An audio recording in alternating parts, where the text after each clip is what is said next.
Bonjour, je m'appelle Léa, j'ai 23 ans. Vous me connaissez peut-être sous le nom de Je ne suis pas jolie. Aujourd'hui, j'ai décidé de vous parler de parentalité, de façon libre et éclairée, dans le nid. Le nid, c'est un endroit intime, où il n'y a pas de vérité ni de jugement. On partage simplement avec bienveillance sur ce sujet si controversé qu'est la parentalité.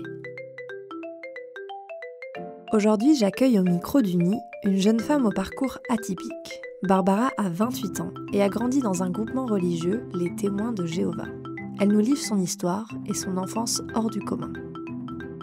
Bonjour Barbara, merci beaucoup d'être au micro du nid. Est-ce que tu peux nous parler un petit peu de ton enfance ou du moins de ce que tu te souviens vraiment des premières années et ta relation avec tes parents qui, je crois, se sont séparés. À quel âge voilà. Est-ce que tu peux nous parler un petit peu des débuts, de ce que tu te souviens? Alors, de ce que je me souviens, mes parents se sont mariés. J'étais pas encore née. Et ils se sont séparés, donc c'est mon père qui a demandé le divorce quand j'avais 1 an et demi. Du coup, j'en ai beaucoup souffert.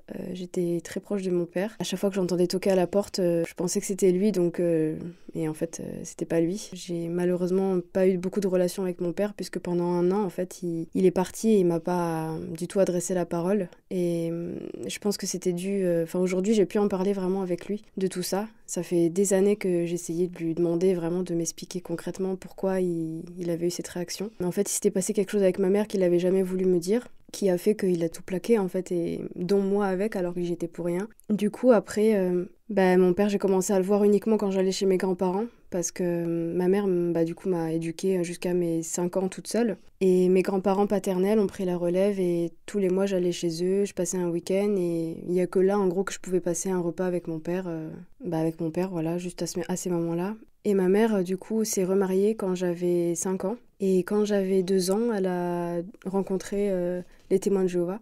Du moins, ils sont venus toquer à sa porte. Et à ce moment-là, elle qui avait vécu une vie assez chaotique, si je puis dire, pour elle, c'était la vérité, en fait. C'était vraiment quelque chose qui la sauvait, qui allait la sauver, en fait, de toute cette souffrance qu'elle avait au fond d'elle. Pour elle, c'était un peu comme une thérapie. Et du coup, suite à ça, elle s'est mariée quand j'avais 5 ans avec un témoin de Jéhovah. J'ai mal vécu ce remariage parce que pour moi, j'avais un père qui était présent mais qui s'occupait pas de moi. Et de l'autre, j'avais un beau-père qui par la suite était assez quand même très extrême dans son éducation. En fait, il s'était mélangé éducation et religion, donc du coup, c'était assez compliqué. Mais voilà, déjà, pour résumer, le début de mon enfance, c'était pas facile. Chaotique. Comme tu nous dis, donc, ta maman a fait la rencontre d'un témoin de Jéhovah. Est-ce que tu te souviens de ce changement? Est-ce que tu étais très petite, mais elle s'est fait, je sais pas comment on appelle ça, baptisée à l'âge adulte? En fait, elle s'est convertie. Tu te souviens de ce changement ou aujourd'hui, est-ce que tu as réussi à prendre du recul sur ce qui a poussé sa décision, même si tu me dis que c'était aussi dû à son passé? Oui. En fait, le changement, je le comprends maintenant. C'est sûr qu'en prenant du recul, en essayant d'essayer de me souvenir de mon enfance, en fait, elle a vraiment complètement changé de comportement. C'est-à-dire que pour elle, forcément, tout l'enseignement qu'on lui apportait, c'était quelque chose qu'il fallait suivre et qui était là que pour lui faire du bien. Donc en fait, mine de rien, sans le savoir, elle s'est coupée en fait du monde, de tout le reste qu'il y avait autour. Elle était beaucoup moins ouverte, elle était devenue beaucoup plus stricte et finalement tout ce qui était à l'extérieur de cette religion, c'était le mal en fait. Donc finalement, moi, elle a commencé à m'éduquer, à m'amener aux réunions quand j'avais 2-3 ans. Et du coup, voilà, c'était le début. Oui. Toi, du coup, t'as presque connu que ça, entre guillemets. Et j'imagine qu'avec l'arrivée de ce nouveau beau-père, comment ça s'est passé votre relation? Est-ce que pour lui, il voulait prendre une place de père auprès de toi? Est-ce que vraiment, votre éducation ton éducation, parce qu'il n'y avait pas encore ton frère, mais était guidée seulement par ce qu'il croit? Mon éducation était vraiment guidée que par ça. C'était vraiment...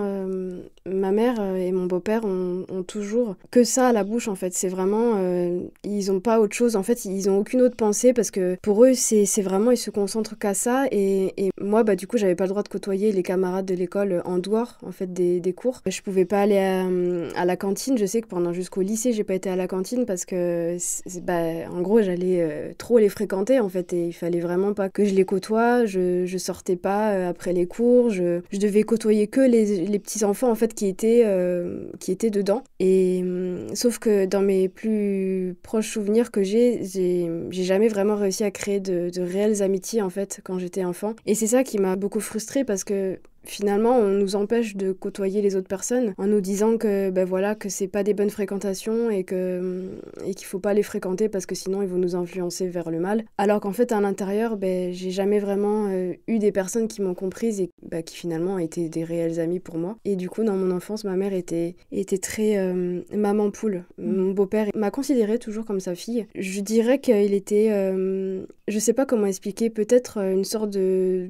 possessivité, je sais pas, mais il était assez dur avec moi et avec mon frère parce que mon frère, il est arrivé, ma mère est tombée enceinte 3 mois après son mariage. Il était assez violent en fait, c'est-à-dire que mon frère, quand il faisait des bêtises, il le grondait, mais c'était la ceinture, moi j'ai eu le martinet, enfin il y avait plein de choses qui étaient pas cohérentes et en grandissant, en fait, très tôt, je me suis quand même rendu compte que ce que j'avais comme éducation n'était pas du tout cohérent avec la famille qu'on était, le modèle qu'on était censé être pour les gens autour de nous. Parce que mon beau-père, c'était vraiment quelqu'un d'exemplaire. Il avait très vite eu des privilèges, en fait, et des responsabilités dans notre congrégation. Et du coup, voilà, les gens allaient lui parler, ils lui confiaient ses problèmes. Il était vraiment doux, agréable, alors qu'à la maison, quand il travaillait, je sais qu'on était tellement contents quand il rentrait tard le soir parce qu'on s'est dit, au moins, on est tranquille et on n'aura pas avoir de pression, avoir de crises, de disputes. Et moi, dans mes souvenirs, je sais qu'il y a eu des bons moments, hein, je remets pas tout en cause parce que je les aime beaucoup. Mais il y a eu beaucoup de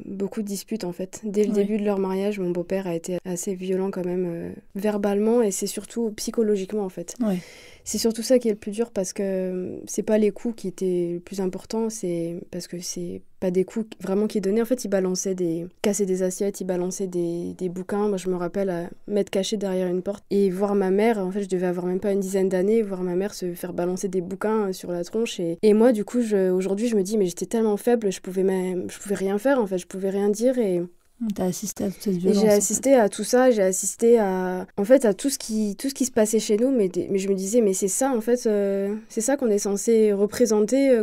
On est censé être une famille spirituelle qui est censée montrer l'exemple, alors qu'en fait, c'est pas du tout ce qui se passait à la maison, quoi. Mais du coup, par rapport à ce groupement religieux, c'est quoi la particularité justement ? Est-ce qu'il y a des traditions qui le caractérisent ? Est-ce qu'il y a vraiment un certain mode de pensée ? Parce que justement, j'imagine il y a des principes. Ouais. En fait, il y a des principes qui sont basés sur la Bible. Pour eux, la Bible a été écrite par des hommes, mais sous l'inspiration de Dieu. Donc en fait, tout ce qu'il y a dans la Bible, c'est censé être pour notre bien. C'est ça, vraiment, qu'ils appliquent à la lettre. Et dans une congrégation, il y a des anciens, donc c'est ceux qui sont vraiment au-dessus, qui font des discours, qui font en sorte que les principes et les enseignements soient bien appliqués par toute la communauté, du moins locale. Et du coup, en fait, ces personnes sont là pour faire régner, entre guillemets, la loi et reprendre si jamais il y a des personnes qui font des erreurs, d'où le fait que ils excommunient une personne si cette personne n'est pas repentante et décide de plus... du moins si son comportement n'est plus en accord avec l'organisation. Ils suivent les principes de la Bible, donc à savoir ne pas faire les fêtes. Pas d'anniversaire. Pas d'anniversaire, pas de Noël, pas de Pâques. La seule fête qu'ils ont le droit, c'est l'anniversaire de mariage, parce que le mariage, ça a été créé par Dieu. Donc du coup, voilà, on va dire que c'est... Ça, ils ont le droit, mais pas le reste. C'est un peu compliqué à décrire, mais tout ce qui est à l'extérieur de cette religion, ils appellent ça le monde, en fait. Et l'intérieur, c'est la vérité, mais tout ce qui est à l'extérieur, c'est rempli de mauvaises pensées, c'est dominé par Satan et... Même les livres, les films... En fait, pour eux, tout ce qui a trait à Satan, c'est-à-dire, voilà, il peut être partout. Pour eux, il peut être dans le rock, dans les marques de bière, dans les vêtements qu'on porte, dans le style vestimentaire, de pas se faire de tatouages, pas se faire de piercing, pas dire de grossièreté, rien qui peut vraiment être en rapport avec ça, faire attention à tout ce qu'on regarde, tout ce qu'on lit, il faut pas lire de Harry Potter, il faut pas regarder tout ce qui a trait un peu au fantastique, en fait. Mais c'est vraiment un monde à part. Ah oui, c'est vraiment un monde à part. Moi, j'ai une anecdote qui m'a beaucoup marquée dans mon enfance. J'avais 12 ans et en fait, il se trouve que c'était les débuts d'Harry Potter et moi, j'avais très envie avec mon cousin de le regarder parce que tout le monde en parlait et du coup, j'étais fan, quoi.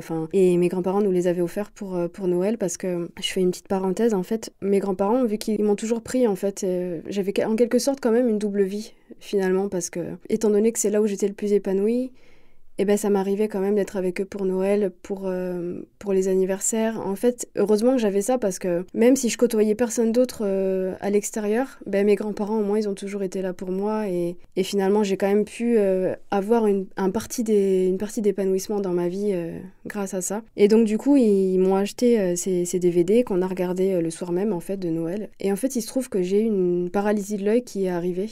J'ai fait un syndrome de Brown, ça s'appelle. Mon œil était resté bloqué et l'autre se levait et je voyais double en fait quand je levais les yeux, ce qui fait que j'étais mal et je me suis dit mais qu'est-ce qui se passe quoi. Pendant une semaine j'ai rien dit, je regardais les gens en levant la tête pour pas voir double et finalement j'en avais parlé à une copine qui était fille aussi de témoin de Jéhovah. Et du coup, je lui avais parlé d'Harry Potter, que c'était trop bien. En plus, moi, j'aimais beaucoup prendre des notes quand j'étais petite, j'aimais beaucoup écrire, donc du coup, j'écrivais des trucs sur le film, enfin, j'étais vraiment à fond dedans. Et en fait, elle a été tout dire à mes parents, ce qui fait que pour eux, quand ils ont appris, quand je leur ai dit que j'avais cette paralysie de l'œil, parce que j'ai pas pu la garder pour moi. Et ils ont fait tout de suite le rapprochement en fait. Ils ont dit ah mais c'est parce que tu as regardé Harry Potter.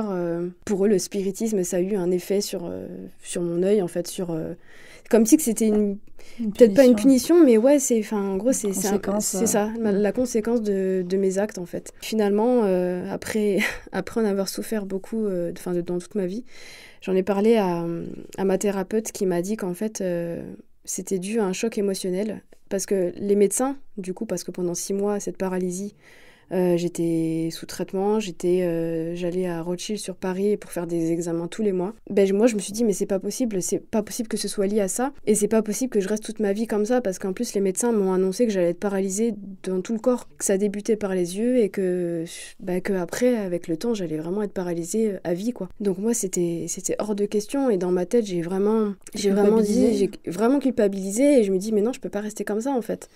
Et au bout de 6 mois, j'ai réussi à craquer mon œil. Je sais pas du tout comment j'ai fait, mais j'ai craqué mon œil. Et les médecins, ils étaient tous là, ils m'ont filmé, ils étaient vraiment choqués. Et ma thérapeute m'a dit que c'était sûrement dû au fait que j'avais tellement de culpabilité en moi, je savais en fait que ça allait être mal ce que j'ai fait, qu'en gros, mon corps, il a réagi comme ça. Et je me dis, mais c'est tellement puissant la culpabilité qu'aujourd'hui, je me suis dit, mais plus jamais j'ai envie de ressentir ça en fait. Plus jamais j'ai envie de culpabiliser, j'ai envie de revivre ça en fait, de devoir rendre des comptes à ces gens-là. Et c'est vraiment un souvenir qui m'a marqué. Et quand je lui en parle, ils sont encore convaincus en fait de tout ça.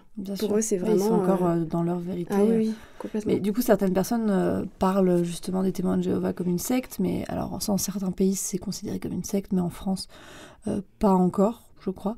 Est-ce que toi, tu es d'accord avec cette appellation ? Qu'est-ce que tu en penses avec le recul ? Moi, franchement, je suis d'accord avec cette appellation, avec le recul, parce que on nous dit en fait très clairement, oui, on n'est pas une secte parce que tu peux en rentrer comme tu veux et tu peux en sortir à n'importe quel moment. Sauf ce qu'on nous dit pas, c'est que à partir du moment où on en sort, plus personne nous parle en fait. Plus personne n'a le droit de nous parler, que ce soit nos amis proches ou notre famille très proche. Moi, ce qui est le cas de ma mère et de mon beau-père. En fait, socialement, on est coupé de tout. On a vraiment, mais plus personne. On doit tout reconstruire. Et ça a tellement un impact. C'est un impact psychologique. Donc, c'est à partir de ce moment-là que je me suis dit, ouais, mais en fait, c'est vraiment sectaire, en fait. Parce que finalement, il crée une souffrance chez la personne pour faire revenir cette personne, en fait. T'as l'impression d'être sous une emprise ? Ouais, c'est ça. C'est exactement ça.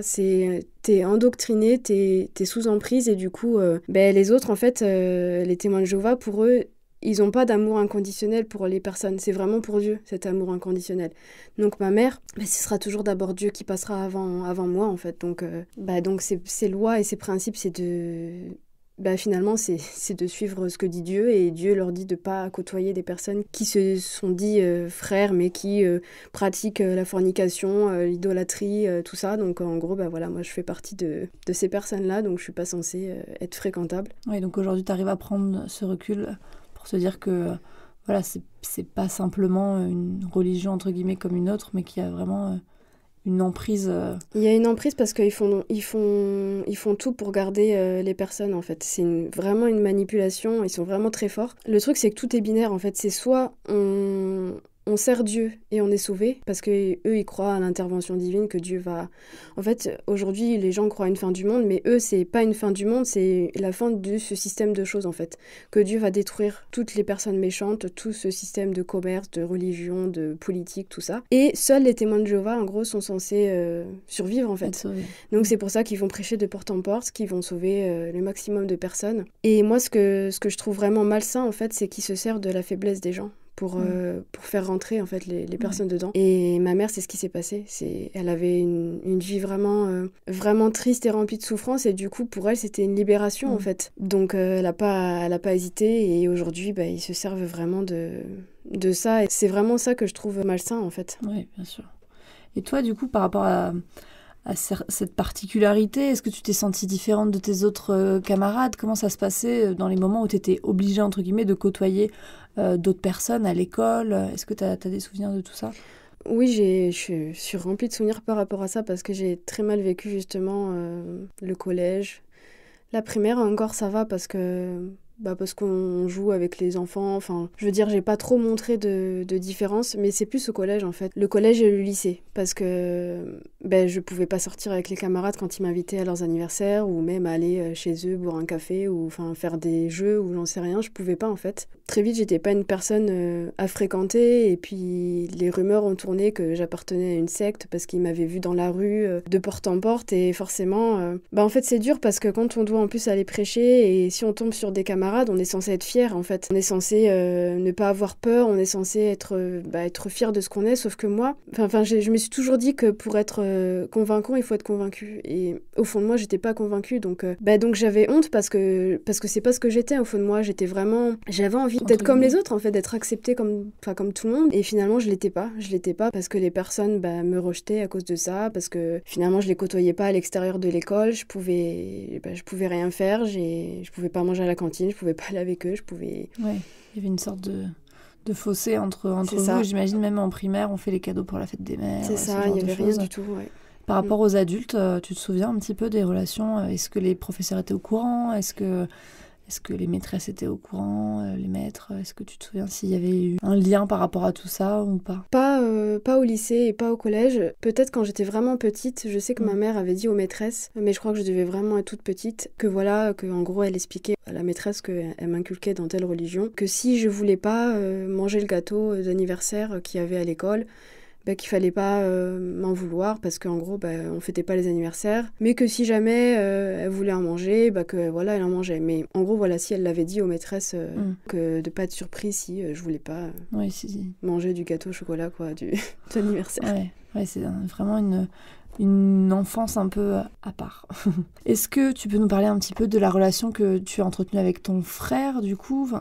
Je sais pas si ton frère, ton demi-frère, mais en tout cas, ce petit qui est arrivé et qui a toujours connu les témoins de Jéhovah. Est-ce que lui, il en a une vision différente de toi? Combien d'âge vous avez d'écart déjà? On a 6 ans d'écart. 6 ans, d'accord. Mon frère, c'est assez récent en fait que je suis proche de lui, parce que finalement pendant des années j'ai eu beaucoup de mal à trouver ma place, parce que mon père a refait aussi sa vie. Il a eu aussi une fille qui, comme tu le sais, les filles sont très proches de leur père, et les garçons sont très proches de leur mère. Et moi en fait j'ai pas eu ça, du coup j'ai pas pu être proche de mon père. Finalement je me suis dit, mais mon frère il a le droit à avoir ses 2 parents, ma petite sœur elle a ses 2 parents, elle est où ma place en fait? Parce que je me sentais pas bien chez moi, je me sentais pas du tout épanouie.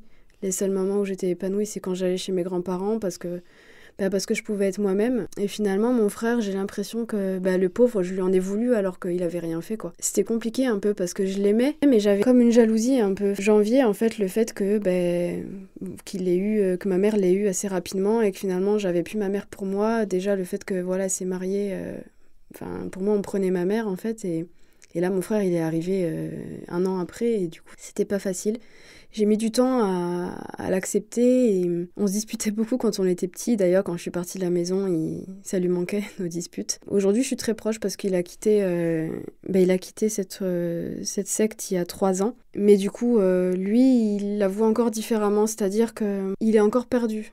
pour en parler encore récemment avec lui, il est encore perdu, il sait pas trop ce en quoi il croit. Je sais qu'il a envie de se faire intégrer parce qu'il avait des amis à l'intérieur, il avait des copains. Lui, il est parti de lui-même ou... Non, c'est surtout par rapport à la cigarette, tout ça, il avait commencé à fumer et du coup ça a pas ça collait pas du tout oui, avec aussi, En fait, il s'est fait baptiser très tôt, il s'est fait baptiser à 15 ans. Moi, je me suis fait baptiser, j'avais 16 ans et demi. En fait, quand on grandit dans l'adolescence, c'est la normalité en fait, c'est logique de se faire baptiser et on nous met un peu une pression en fait, sans vraiment qu'on le comprenne que c'est vraiment une pression, mais voilà, c'est logique en fait, c'est une évidence, il faut qu'on se fasse baptiser dans l'adolescence. Alors que moi, je leur ai toujours dit mais je comprends pas, si vous voulez suivre l'exemple de Jésus dans la Bible, il s'est fait baptiser à 30 ans, hein, donc au pire, pourquoi est-ce que vous mettez une pression énorme aux jeunes en fait. Et aujourd'hui j'ai compris que les jeunes c'était vraiment eux qui allaient prendre la relève en fait, qui allaient continuer de pouvoir gérer cette organisation, donc c'est pour ça qu'ils mettent vraiment une pression sur les jeunes aujourd'hui et qu'ils ont vraiment peur de les perdre en fait, parce que pour eux, il y a tellement d'influence autour que voilà, qu'il y en a de plus en plus qui quittent parce que c'est pas vivable en fait, et qu'on nous fait porter un masque et qu'on n'est pas nous-mêmes. Et mon frère aussi, c'était exactement comme moi en fait, on a vécu tous les deux la même chose, l'extrémisme de mon beau-père et du coup le côté éducation assez strict, c'est quelque chose qui nous a vraiment beaucoup marqué. Et je pense qu'aujourd'hui, il est encore perdu parce qu'il y croit un peu, mais ça l'énerve vraiment en fait. Ouais, il a du mal à trouver son identité. Ouais, il a du mal à trouver son identité parce que quand on grandit dedans et que d'un coup on est un peu livré à nous-mêmes, c'est compliqué en fait de trouver Bien sûr. De trouver son équilibre. La preuve, j'ai fait 2 thérapies dans ma vie, c'est compliqué parce qu'aujourd'hui en plus j'ai même plus ma mère, je peux même pas avoir de contact avec elle. Pour elle, c'est le choix que j'ai fait en fait de me mettre avec mon conjoint sans me marier qui fait que j'ai été excommuniée et qui fait qu'aujourd'hui ma mère du coup n'accepte pas du tout mon choix. Oui, parce que ça s'est passé comme ça en fait. Ouais. Toi aujourd'hui tu fais plus partie des témoins de Jéhovah, mais ça s'est passé comment? Tu as rencontré ton conjoint à quel moment? Comment ça s'est passé? Alors j'ai rencontré mon conjoint, c'était un ami d'enfance en fait que je connaissais depuis que j'avais 5 ans, mais on s'était vraiment perdu de vue, on n'a jamais vraiment été amis très proches. Mais on s'est revus il y a plus de 2 ans en fait, on a chacun vécu une rupture. Ça nous a vraiment rapprochés à ce moment-là, on s'est trouvé énormément de points en commun. Et en fait il est arrivé vraiment pile dans la période où moi je commençais à plus du tout être pratiquante et à me poser énormément de questions. Parce que quand j'étais adolescente, je me posais énormément de questions justement par rapport à tout ça. Mais j'avais pas la réponse à mes questions parce que quand on a des doutes, c'est pas bien en fait. Dans la religion, on peut pas avoir de doutes, on peut pas se permettre d'avoir des mauvaises pensées. Ouais, donc remettre en question, voilà, on peut pas remettre en question. Donc j'ai tout gardé pour moi. Et finalement, j'ai un peu vécu comme une deuxième adolescence. À ce moment-là, je me suis posé plein de questions. J'ai voulu vraiment... je suis redevenue moi-même, en fait. Et il est arrivé pile à ce moment-là et il m'a aidé en fait, à comprendre tout ça. Lui, il était témoin de Jéhovah ou pas? En fait, il a grandi dedans, mais il a arrêté quand il avait 16 ans. Donc, il a échappé belle, on va dire, au baptême. Donc, ce qui fait qu'il n'a pas le même problème que moi aujourd'hui, de plus pouvoir parler aux autres. Mais en gros, voilà, donc du coup, moi, étant donné que je voulais pas reproduire la même erreur et me marier, en fait, pour faire plaisir à cette religion, ou du moins à condition, moi, je voulais pas faire ça, donc je me suis dit, on se mariera quand on aura envie de se marier, et parce qu'on a envie de le faire tous les deux, en fait, pas pour faire plaisir à une religion ou pour respecter un principe de Pierre-Paul Jacques. Et du coup, voilà, aujourd'hui, je fais plus partie de ça, et c'est franchement, j'en ai appris beaucoup plus sur la vie depuis que je suis plus dedans qu'à l'intérieur. Parce que on nous ferme, en fait, on nous empêche d'apprendre des choses sur la vie, de s'intéresser à plein de choses, parce que pour eux, tout ce qui n'est pas explicable, c'est paranormal en fait. Alors qu'en fait, il y a tellement de choses extraordinaires à apprendre en fait sur la vie, sur la spiritualité, parce que pour moi, du coup, j'ai compris qu'on peut être spirituel sans appartenir à une religion. Ah. C'est cette relation qui m'a, entre guillemets, sauvée en fait, et ma rupture aussi, du coup. Ma rupture, ça m'a vraiment ouvert les yeux et c'est ça qui m'a aidée à... Ouais, même si j'imagine que ça a été un passage très compliqué. Difficile, c'est... sorte de renaissance, tu arrives dans un monde exactement. Que tu connais pas et du coup toi tu n'as plus de contact même avec les amis, même si tu me disais qu'il y en avait peu, mais les connaissances en tout cas j'ai qu'une personne en fait qui est très ouverte et qui a toujours été là pour moi en fait. On s'est connus au moment, en fait on a tous les deux aussi vécu une rupture à ce moment-là, et elle a toujours été là. Pour elle il y avait, enfin une amitié, il n'y a pas de conditions, donc du coup, elle m'a dit peu importe ton choix, je serai toujours ton amie en fait. Oui. Donc, vous devez vous voir caché ou est-ce que c'est assumé? Oui. Ouais, c'est caché. Ouais. Elle peut pas s'afficher Ouais. sur les réseaux. Voilà quoi. Bien sûr. Donc sinon on lui prend la tête parce qu'on est vraiment épiés en fait. Moi avant même de sortir j'étais jugée, j'étais critiquée, j'étais pas une bonne personne. J'étais vraiment genre pour eux je partais en live en fait. Donc alors qu'en fait j'essayais juste d'être moi-même et juste de plus appartenir à cette religion en fait. Bien sûr. Et aujourd'hui comment tu te sens? Alors aujourd'hui c'est un peu mitigé parce que je me sens bien. Je me sens vraiment bien, je me sens moi-même en fait, je me sens libre. Je me sens plus jugée, je culpabilise plus. J'ai vraiment plus du tout le réflexe de me dire oh là là mais là-haut on me voit en fait. J'ai plus du tout en fait ça. J'ai plus le réflexe de me dire ah mais alors si Jésus était là à côté de moi, qu'est-ce qu'il aurait fallu que je fasse parce que voilà c'est avec ça que t'as grandi. C'est avec ça que j'ai grandi quoi.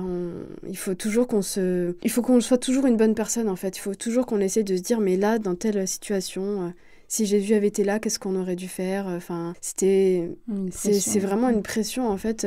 Et moi vraiment le mot qui résume ma vie, c'est la culpabilité. Et aujourd'hui, j'ai plus ça. Donc c'est vraiment quelque chose qui m'a sauvée en fait. Finalement. Ouais. Pour eux, ils pensent que je suis morte parce que ma mère m'a clairement dit que j'étais comme morte à ses yeux. Mais moi, je me sens vive en fait. Ouais. J'ai ouvert les yeux. Alors pour eux, encore une fois, c'est Satan qui m'a ouvert les yeux. Mais moi, je me sens vraiment bien. Mais je souffre quand même de plus avoir ma mère, en fait. Bien sûr. Oui. Voilà. Parce que quelque part, même si j'imagine qu'il y a une part de toi qui lui en veut, ça reste... Mais je sais que j'en veux, en fait. Je sais que je lui en veux. Et elle en souffre, en fait. Mais du coup, je comprends pas parce que moi, je fais que de lui dire par message, je lui dis, mais tu comprends qu'on souffre toutes les deux? Je lui dis, en quoi un Dieu qui est censé être amour permet ça, en fait? Ou peut permettre ce genre de situation? Je lui dis, moi, je comprends pas. Une mère, c'est censé avoir un amour inconditionnel pour ses enfants. Et c'est pas le cas, en fait. Donc en gros, t'es prête à souffrir toute ta vie pour ne pas voir ta fille, en fait. Ouais, c'est difficile pour toi de concevoir qu'elle est encore tellement dedans qu'elle n'arrive pas à prendre le recul nécessaire que toi t'as fait, parce que t'as déjà fait un chemin qui est énorme et peut-être qu'elle ne fera jamais. Non, je pense qu'elle le fera jamais parce que pour elle, Dieu lui a apporté tellement en fait dans sa vie que c'est Dieu qui a choisi avant ses enfants. Donc peu importe le choix que je fais. Et toi aujourd'hui, en tant que jeune femme, peut-être, je sais pas si tu veux des enfants, mais est-ce que ça te fait peur de reconstruire un foyer, ou est-ce qu'au contraire tu sais aujourd'hui ce que tu veux, ce que tu ne veux pas? Alors, c'est une bonne question. Pendant très longtemps, je voulais plus d'enfants. Enfin, je voulais pas d'enfants tout court. Dans ma précédente relation, on n'était pas du tout fait pour être ensemble, donc je savais que ça allait pas durer en fait dans l'avenir. Donc je ressentais pas du tout l'envie d'avoir un enfant parce que je me suis dit mais je vais reproduire en fait comme mes parents et j'ai pas envie qu'ils souffrent parce que moi j'en ai énormément souffert. Parce que voilà, dans toute ma vie, j'ai l'éducation extrême que j'ai eue, c'était dur, mais en plus de ça, j'avais pas mon père qui était là. J'avais pas mon père qui était là pour s'imposer un peu, pour me protéger en fait. Donc voilà, je voulais vraiment pas d'enfant. C'était vraiment pas quelque chose qui était prévu au programme. Tout a changé quand j'ai rencontré mon conjoint actuel. Pour moi, je me suis dit, avec lui, j'ai envie de fonder un foyer en fait. Là, j'ai vraiment envie finalement d'apporter à mon enfant ce que moi, j'ai pas pu avoir. Mais j'ai envie que mon enfant, il sache que je serai toujours là pour lui, peu importe les choix qu'il fait dans sa vie. Et j'ai envie de connaître aussi ce bonheur de donner la vie. Alors, qu'est-ce qu'on peut te souhaiter pour la suite? De continuer d'être épanouie, et d'apporter du bon autour de moi parce que finalement, j'essaie tous les jours d'être une meilleure personne et de faire ce que je peux pour être positive malgré tout ça et de réussir à être heureuse en fait au quotidien. On te le souhaite. Merci beaucoup. Merci beaucoup. Merci d'avoir écouté le Nid. Vous retrouverez toutes les informations de ce podcast dans la description. N'hésitez pas surtout à nous noter et à nous faire tous vos retours. On a hâte de lire vos commentaires et moi je vous dis à très vite dans un prochain épisode.